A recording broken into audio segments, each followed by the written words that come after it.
Bienvenue au journal. Suivi de l'aménagement des zones industrielles au Cameroun, le directeur général de la MAGSI vient de boucler une tournée de travail effectuée dans les sites de la structure dont il a la charge. Cette visite a permis de recenser bon nombre de failles, ne facilitant pas l'émergence du monde industriel au Cameroun. On en parle dans cette édition. Et puis à l'étranger, la Corée du Nord annonce un test nucléaire. La communauté internationale est choquée. Mesdames, Messieurs, voilà pour les titres. Une fois de plus, bienvenue au journal. Cérémonie de présentation des vœux de nouvel an au président de la République. Bonne année, Monsieur le Président. Le propos a été prononcé mardi 5 janvier 2016 par les membres du corps diplomatique et ceux des membres des corps constitués nationaux. C'était lors de la cérémonie de présentation des vœux de nouvel an 2016 au président de la République, son Excellence Monsieur Paul Biya. La solennité qui s'est déroulée au Palais de l'Unité était placée sur le triple cycle de paix, sécurité et de développement. Plus de détails dans cet élément de la rédaction. Le président de la République, son Excellence Paul Biya, a reçu ce mardi 5 janvier 2016, en fin de matinée au Palais de l'Unité, les vœux de nouvel an 2016 des membres du corps diplomatique et ceux des membres des corps constitués nationaux. Et c'est Monseigneur Piero Piopo, représentant de l'État du Vatican au Cameroun et en Guinée équatoriale, qui, dans sa posture de doyen du corps diplomatique, va présenter au nom des missions diplomatiques accréditées à Yaoundé les vœux de ses pays amis au Cameroun. Dans son propos, le diplomate mettra en relief les efforts déployés par le Cameroun, nation stable et déterminée à conserver ses attributs de pays de paix. Un volet sécuritaire d'ailleurs placé au centre des préoccupations du dirigeant camerounais. Le tour d'horizon de l'actualité nationale et internationale, amené par le doyen du corps diplomatique, va se poursuivre avec l'espoir de voir les nombreux projets engagés par le Cameroun dans divers domaines en 2015 se réaliser en 2016. Et c'est dans cet élan de projection que le représentant de l'État du Vatican au Cameroun et en Guinée équatoriale va émettre le vœu de voir réussir la CAN féminine, cet événement sportif de grande envergure que le Cameroun abrite en 2016. Pour l'occasion, l'adresse du chef de l'État camerounais va ressortir des volets ayant trait à la paix, la sécurité et le développement. Paul Biya fera aussi la part belle à cette solidarité que l'on voudrait plus active à l'ère de la globalisation des relations interétatiques. Il dira à ce propos qu'à la solidarité qui sied devant les questions de paix et de sécurité s'ajoute la solidarité économique faite de coprospérité et de co-responsabilité. Le dernier tableau de cette cérémonie du 5 janvier, consacré à la présentation des vœux de nouvel an au chef de l'État, sera réservé aux corps constitués nationaux composés d'autorités civiles, judiciaires, militaires et religieuses. Opération de recensement des réfugiés, la discorde s'installe entre les demandeurs d'asile et les responsables du HCCR à Yaoundé.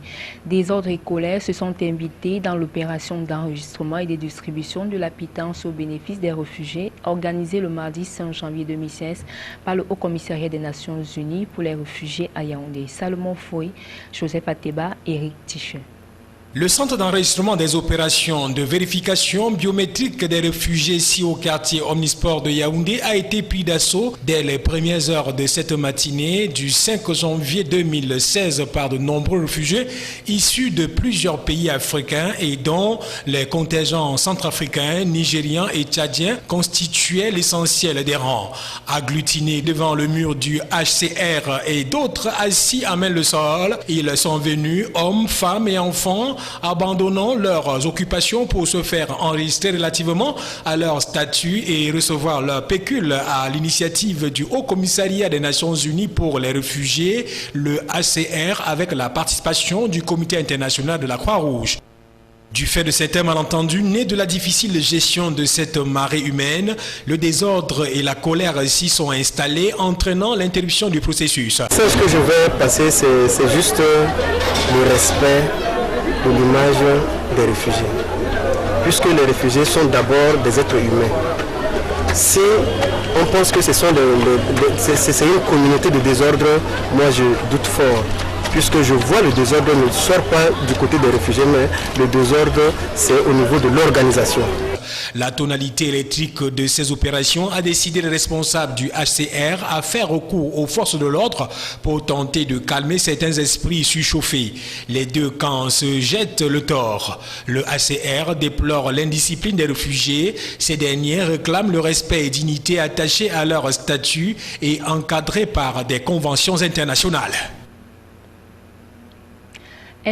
Industrialisation du Cameroun, la Magzi entend jouer un rôle de premier plan. Le directeur général de cette entité a réitéré cet engagement le 5 janvier dernier devant les hommes de médias.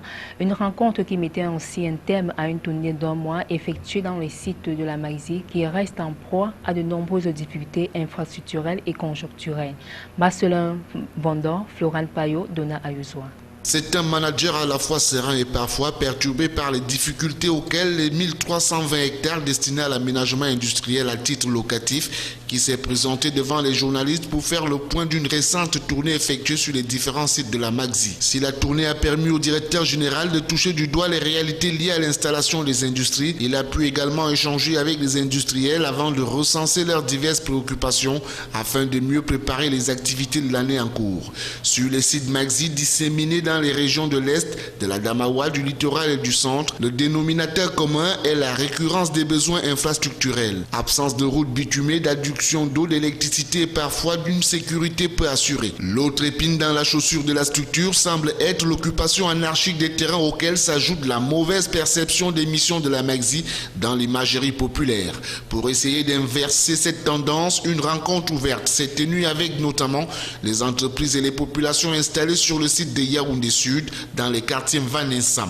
De prime abord, il était question d'informer les uns et les autres sur le statut juridique de la Magzi par rapport à l'occupation d'une partie des 316 hectares de ces sites occupés de manière illégale par les tiers acquéreurs, pourtant déjà expropriés à 2 reprises par l'État dans les années 85 et 91 pour cause d'utilité publique. Loin d'elle, l'idée de procéder à un déguerpissement forcé à Yaoundé Sud, comme ce fut le cas à Douala en 2014-2015, la direction générale de la Magzi a voulu rappeler les uns et les autres à l'ordre, puisque des solutions définitives seront bientôt trouvées par une commission chargée de la restructuration de la zone industrielle de Yaoundé Sud.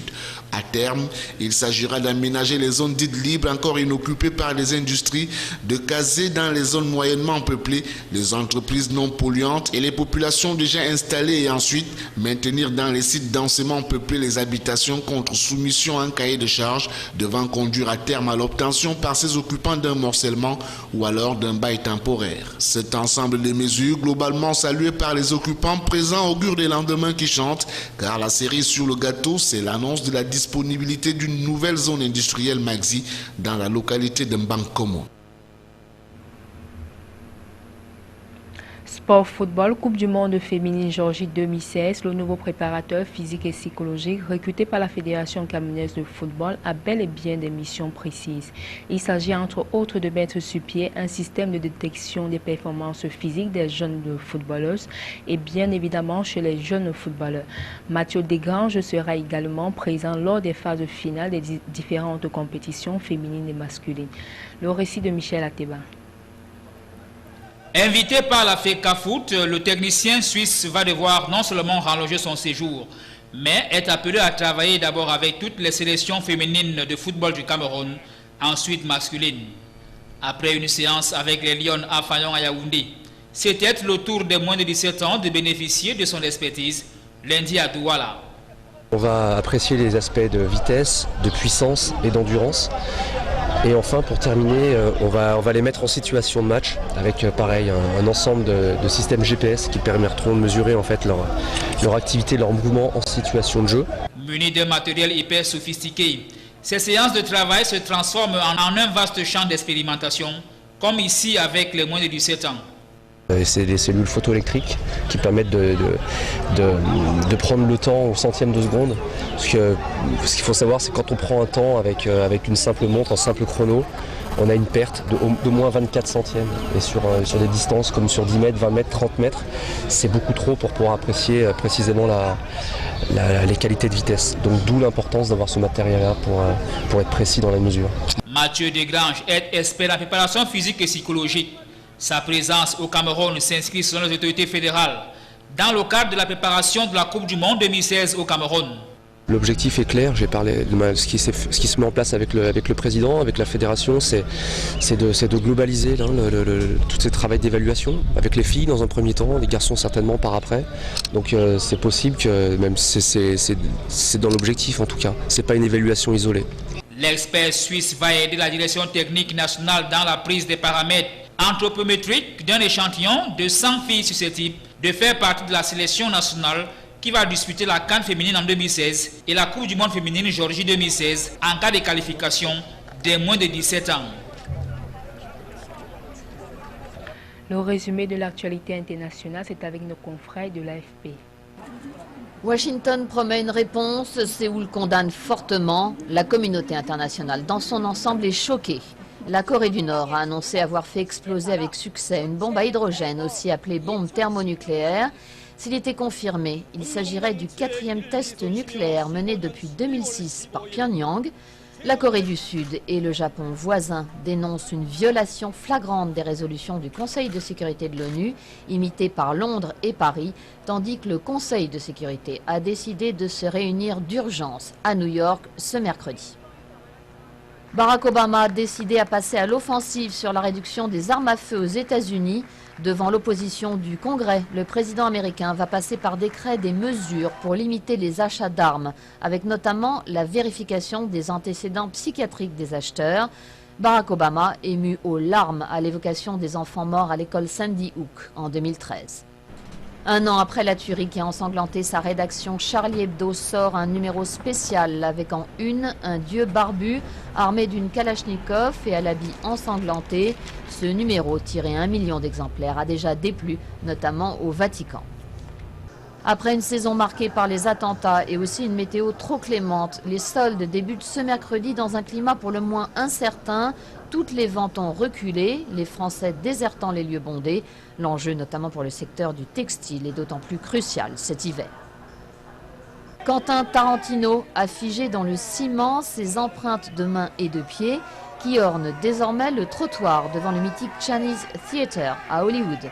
Un hommage qui coïncide avec la sortie de son dernier film Les 8 salopards, déjà nommé dans 3 catégories aux Golden Globes, qui seront décernés dimanche à Los Angeles. C'est ici que nous mettons un thème à cette édition d'information. Merci à tous de l'avoir suivi et bonne suite des programmes sur CAN News 24.